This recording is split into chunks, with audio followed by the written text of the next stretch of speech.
If you have above average coordination skills, lightning fast reflexes, and the ability to cope with massive amounts of G-force, along with exceptional flying skills, then you may just be able to gain entry to the elite world of the aerobatics club. Born in the age of the flying circus, aerobatics became of age following World War I, when private pilots realised they could draw a crowd with their daring in the skies. Whatever your favourite craft for club membership is, whether prop-propelled, jet-powered, or maybe helicopter, or even paraglider, they all offer their own spectacular forms of thrills and excitement. At events such as Aero GP, competing pilots race high-performance airplanes around tight circuits at near ground level or over water. The Aero GP is the first time that any of these things have been done before. More importantly, they're actually brought together in a comprehensive way. Of course, in aviation we have aerobatics competitions, we have a variety of competitions which are all very exciting and thrilling and technical. The Aero GP is the most comprehensive of them all. It tests the pilot's skills and ability and nerve in more ways than ever been done before. Likewise, the Red Bull Air Race World Championship is an international series of pursuits with the participation of at least 8 pilots at each contest. The competition course is usually held over water near large cities and is designed around a series of gates which are actually airfield pylons. The pilots must navigate the course in the fastest possible time and perform a prescribed series of aerobatic manoeuvres, including as few penalties as possible. Planned and designed with veteran Hungarian ace Peter Besnay, who worked closely with the Red Bull Air Race team to develop the concept. The aim was to grow a brand new international aviation race that would challenge the ability of the world's best pilots, creating a race in the sky that was simply not about speed but also precision and skill.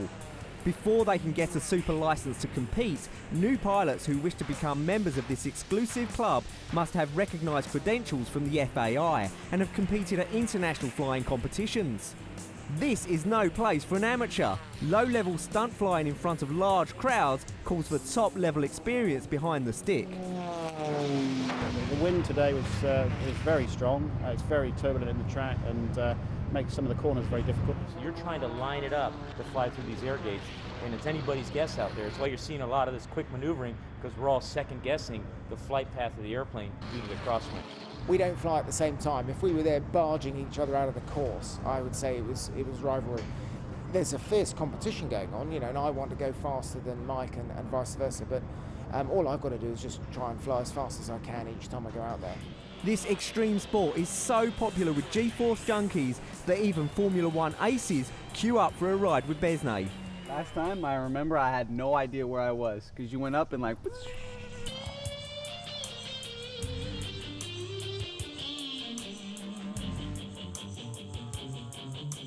Normally I don't particularly like flying, but when I was in this small plane with him I wasn't scared at all, so I really enjoyed it. So we just fly as much as the passenger wants. If it's too much, we stop.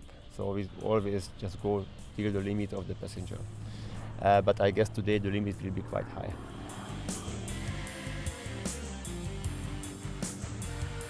When you go away from the runway upside down, you have to pull negative G, so the blood goes up to your brain, and that's interesting. I think that's the hardest G-force to deal with.